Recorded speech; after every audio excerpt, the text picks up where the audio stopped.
Thank you, Chairman Adolph, and thank you all for your service. I think this question goes to Brigadier General Corelli. Nice to finally meet you. We've been dealing via email and the phone on Yes, another sir. local issue, and thank you for helping out there. The Secretary for DCED was in front of us, and part of his budget line item was an increase of roughly $775,000 for our base protection in anticipation of another BRAC round. And I just wanted to ask you to please address the two that are in my district, but also maybe talk globally to others districts that you might see that are potential targets. The 9/11 has been a target for closure the last two rounds of BRAC, and we have a very active local group that works year-round constantly, doesn't stop working to trying to we say BRAC-proof us, right? And there's been a lot of additional facilities and co-locating of various branches around the 9/11. Do you think that that $775,000 is enough?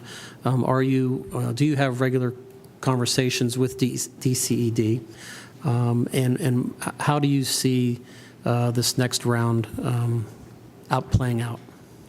Yes, sir. Thank you for the question. Obviously, that $750,000 does not come through the DMVA. Our role in this, and our Adjutant General Joseph, he is the Commonwealth's military advisor. So any Commonwealth issues come up, whether it has to do with an active duty base, a reserve base, a guard base. I mean, our department and our tag is really the advice to the Commonwealth for military matters. And we have gotten very involved in every situation, whether it be a depot, a base, guard, reserve. When I was at the 171st 3 years ago, the FY13 Air Force proposed budget was to close. And that was not a BRAC, but that was a programmatic change that they were trying to close the 9/11th. The Adjutant General at the time, me as the local base commander, said, I am the eyes and ears for the Pittsburgh community as far as the Department of Military and Veterans Affairs are concerned. So I'm very familiar with the meetings that you discussed. I went to every single one. Of course, Chip Holsworth is probably the leading guy out there with the Military Affairs Council out there in Western Pennsylvania. So we were very involved in looking for ways, and we of course are no stranger to BRAC in the Pennsylvania Guard. Our 111th Fighter Wing was BRAC back in 2005. Of course, the initial recommendations were to close it, and we were able to work through that. And we were working a lot of the same strategies for Pittsburgh, and we were able to turn that around.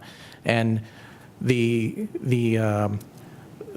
basic strength in the Guard or Reserve is really our affordability and our efficiencies. And that, in the end, is what wins, what won the day.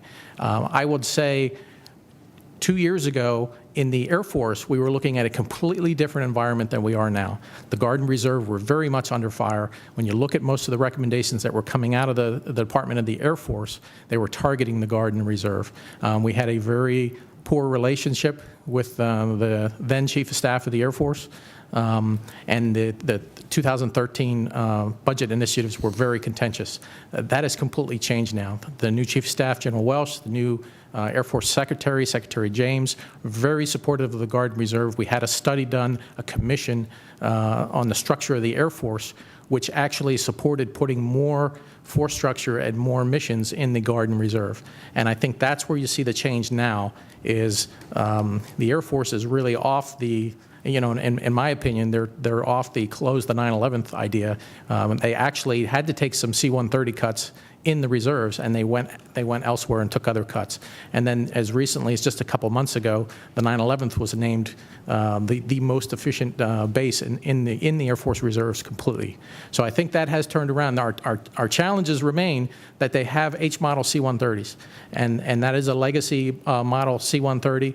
The Guard, in fact, General Joseph had a council meeting with the other tags to help the Air Force to decide how they were going to do the avionics upgrades, because most of the legacy H-model aircraft are going to be in the Guard and Reserve. So we're watching that very closely. We're advocating for the reserves, just like we do for our own Guard, because it is Commonwealth, it is jobs, it is bases that are essential to Commonwealth. We did have some meetings last year, which I did attend. The Lieutenant Governor chaired those meetings. So we are active in that council. We have a Guard member assigned as one of the council members. So the $750,000, as it does not come through here, I know it's for grants for local communities to use, but we do meet on a regular basis and discuss how to keep military force structure and keep our bases strong. So I hope that answers your question. Well, should there be additional appropriations then for you to staff to coordinate these efforts? Or are you saying that your current staff level and budgets are enough for you to send people to these meetings or, whatever you're currently doing? Sir, I'm not on that council, so I can't tell you, other than I know that money goes to local grants that go to different communities. I don't know. Right, I was referencing, you had indicated that you send people to, unless I misunderstood you, that you send. Yes, sir. General Schwartz is, he is the Guard member that's a member on that Okay. council, but I'm not aware personally of what the grant allocation is. What I would tell you is we do work with the National Guard as well as some of the local communities on getting procedures. To use Pittsburgh as an example, we looked at how can the military better work together at Pittsburgh and to make it even more efficient than it is now. We worked with Congressman Murphy's office on an idea about a perimeter road that would actually connect the 911th and the 171st. Right now, there's a lot of things that we do with each other. We share equipment, we share facilities, but there is no connection between our two. We have to actually go outside our gate, get on the highway, drive all the way around, and go inside the other gate. That obviously has some concerns with security, with some things, and then if we're moving equipment, oversized type things, you have to get permits to get out on the highway. So a connecting road would be very beneficial. So rather than trying to, that would be millions of dollars. So rather than going at this this fund that you're discussing, we're working with Congressman Murphy's office and the airport authority, because the airport authority actually does get its own money that it can use to make improvements on the airport. So we're pursuing items like that to make improvements that will make our military stronger in that area. Thank you. Yes, sir. Thank you, Chairman.